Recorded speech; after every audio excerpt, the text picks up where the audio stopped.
할렐루야. 명절 연휴가 하루 앞으로 다가왔습니다. 여러분들 항상 건강하시고 즐거운 명절 보내시기를 바랍니다. 기도하겠습니다. 아버지 하나님 참으로 감사드립니다. 하나님께서 우리를 사랑하여 주셔서 오늘도 잠잠에서 깨워주시고 이렇게 가장 첫 시간을 하나님께 드림으로 하나님과 함께 이 하루를 출발케 하심을 감사드립니다. 아버지 하나님, 오늘도 예배하는 마음으로 주님께 나아가 항상 주님과 동행하기를 원합니다. 아버지 하나님, 오늘도 우리의 삶을 책임져 주시고 인도하여 주옵소서. 하나님과 동행함으로 복된 하루가 되게 하여 주옵소서. 오늘도 주님, 우리의 신비에 새겨진 말씀이 생각나기를 원합니다. 언제 어느 때든지 어떠한 상황에 있든지 하나님 말씀을 기억하게 하여 주시며 그 말씀 붙잡고 그 말씀대로 살게 하여 주옵소서. 오늘 하루도 주님께 의탁하오며 예수 그리스도의 이름으로 기도하옵나이다. 아멘. 다 함께 찬송가 428장 찬양드립니다.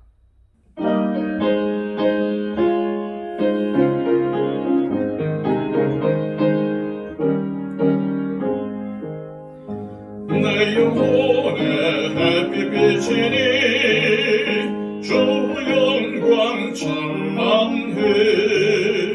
이 세상 어떤 빛보다 비밀 따윈 나네. 주의 영광 빛난 광채 내게 비춰 주시옵소서.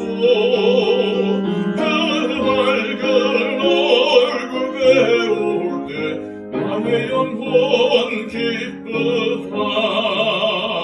내 영혼엔 노래 있으니 주 찬양합니다.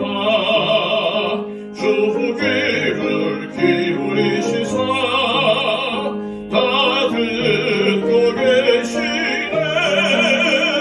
주의 영광 빛난 광채 내게 비춰 주시옵소서. 그 밝은 얼굴 배울 때 나의 영혼 기쁘다. 내 영혼의 봄날 되어서 주 함께 하실 때 그 평화 내게 깃들고 주은 해꽃피네.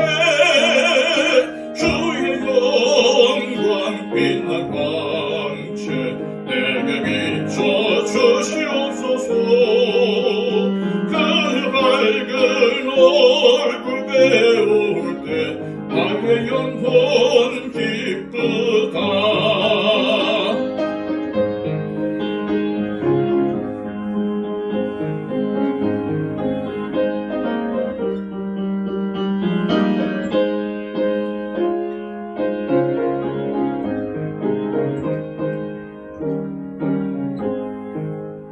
내 영혼에 희락이 있고 큰 소망 넘치네.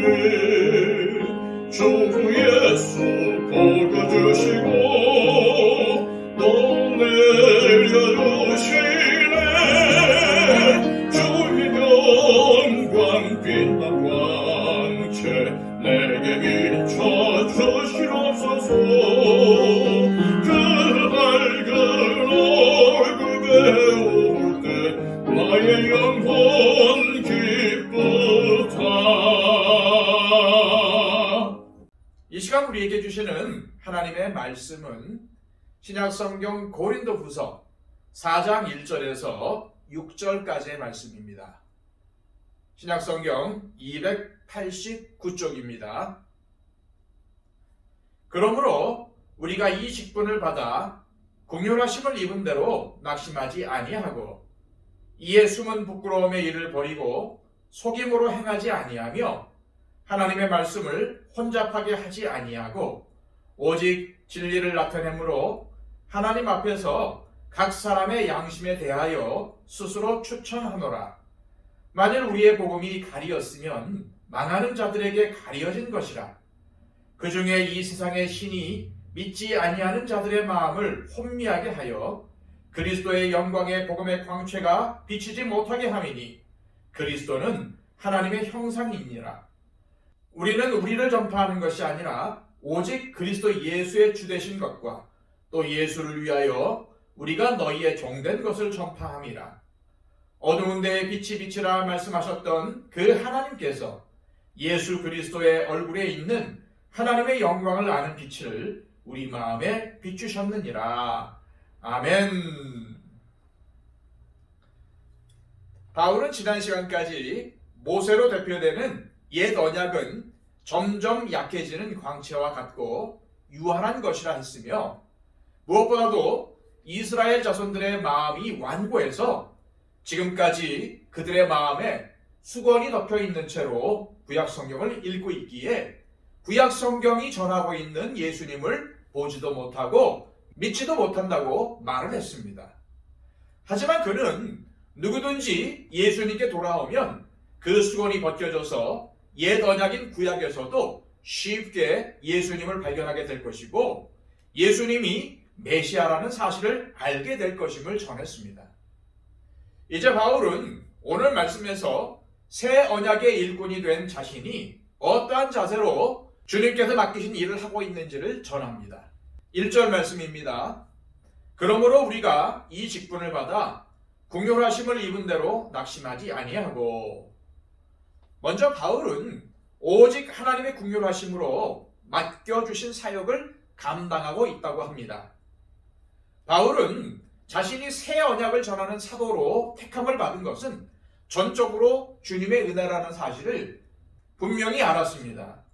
만약 주님이 그를 찾아와 주시지 않았다면 여전히 그 완악한 마음에 수건이 덮여 있어서 그리스도인들을 박해하는 일에 혈안이 되어 있을 게 뻔했기 때문이었습니다.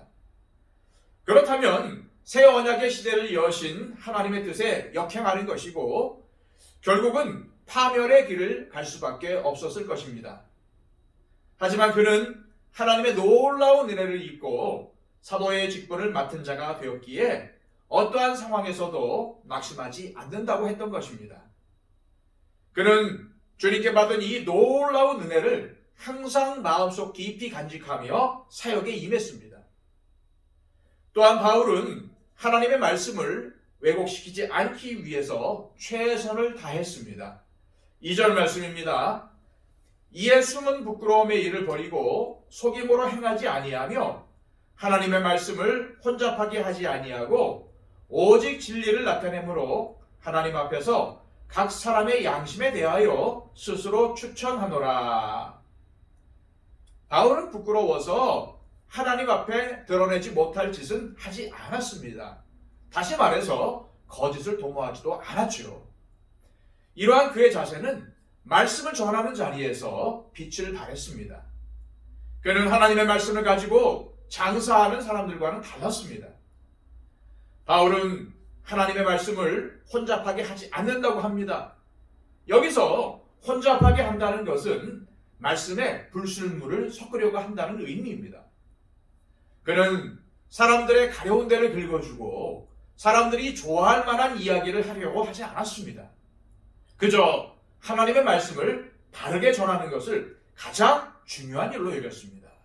또한 바울은 순수한 마음으로 복음을 전했는데도 받아들이지 않는 사람들이 있는 것은 복음에 문제가 있는 것이 아니고 복음을 받아들이지 못하는 자들에게 문제가 있는 것이라고 합니다. 자, 3절과 4절 말씀입니다. 만일 우리의 복음이 가리었으면 망하는 자들에게 가려진 것이라. 그 중에 이 세상의 신이 믿지 아니하는 자들의 마음을 혼미하게 하여 그리스도의 영광의 복음의 광채가 비치지 못하게 함이니 그리스도는 하나님의 형상이니라. 복음의 빛이 비쳤는데도 그것을 보지 못하고 눈이 가려져 있다면 그들은 망하는 자이기 때문에 그렇다는 겁니다. 특히 바울은 복음을 믿지 못하게 방해하는 이 세상에 신이 있다고 합니다. 즉 사탄이 망하는 자들의 마음을 어둡게 해서 복음의 빛을 보지 못하게 방해하고 있다는 것입니다. 바울은 오직 그리스도 예수가 주님 되신 것을 전할 뿐이며 이 일을 위해 성도들의 종이 된 것 또한 전파한다고 합니다. 5절 말씀입니다. 우리는 우리를 전파하는 것이 아니라 오직 그리스도 예수의 주 되신 것과 또 예수를 위하여 우리가 너희의 종된 것을 전파함이라. 이처럼 바울의 모든 것은 오직 예수님께 초점이 맞춰져 있었습니다. 그는 예수님이 주님이시라고 선포를 합니다. 그렇다면 바울은 누구입니까? 그렇습니다. 주님의 종이죠. 그런데 바울은 자신을 고린도 교인들의 종이라고도 합니다. 주님의 종이라는 표현은 그리스도인이라면 누구나 쉽게 고백할 수 있습니다. 하지만 바울은 자신을 성도들의 종이라고 소개를 합니다. 그는 고린도 교회를 개척했고 사람들에게 신앙을 가르쳤던 영적 지도자가 아닙니까? 그런데 성도들의 종이 되었다고 하는 것은 무슨 의미일까요? 예수님께서는 제자들에게 섬김을 받으려 하지 말고 도리어 섬기라고 말씀하셨습니다. 예수님 역시도 당신이 이 땅에 오신 목적은 섬김을 받기 위해서가 아니라 섬기기 위해서라고 하셨죠. 그러니 내 제자라면 당연히 세상을 섬기는 종이 되어야 한다고 말씀하신 것입니다. 바울은 이러한 예수님의 가르침을 충실히 따르려고 했던 것이죠. 그래서 그는 주님의 종이면서도 기꺼이 성도들의 종이라고 고백할 수 있었던 것입니다. 바울은 또한 이렇게 고백합니다. 6절 말씀입니다. 어두운 데에 빛이 비치라 말씀하셨던 그 하나님께서 예수 그리스도의 얼굴에 있는 하나님의 영광을 아는 빛을 우리 마음에 비추셨느니라. 하나님께서 태초에 천지를 창조하셨을 때 빛이 있으라고 말씀하시자 빛이 생겼습니다. 빛을 만들어 어둠이 물러가게 하신 것이죠. 그런데 이제 하나님은 우리 마음 안에 하나님의 빛을 비춰주셨습니다. 그리스도의 얼굴에 있는 하나님의 영광을 아는 빛을 우리 마음에 비춰주신 것입니다. 그 빛은 모세의 얼굴의 광채처럼 점점 사라지는 빛이 아닙니다.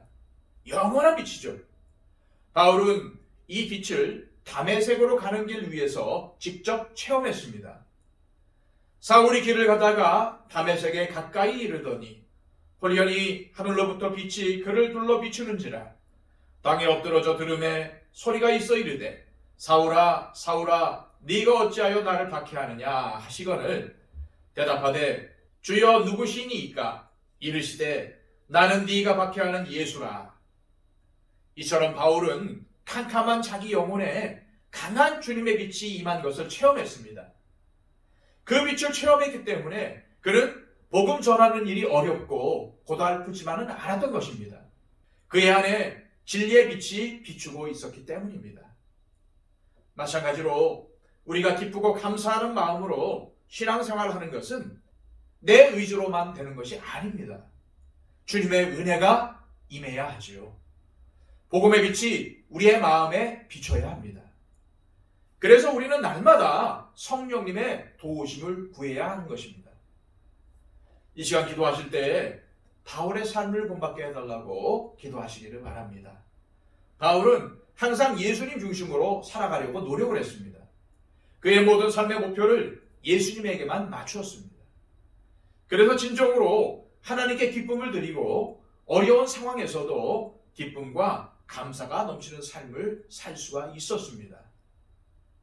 이러한 삶을 우리도 살게 해달라고 기도하시기를 바랍니다. 그리고 또한 함께 신앙생활을 하고 있는 우리 성도들을 위해서 중보해 주십시오. 육신이 약하여 병을 가지고 있는 우리 지체들이 있습니다. 그분들을 위해 중보하면서 기도해 주십시오. 박영채 집사님과 이복신 권사님 위해서 기도해 주시기를 바랍니다.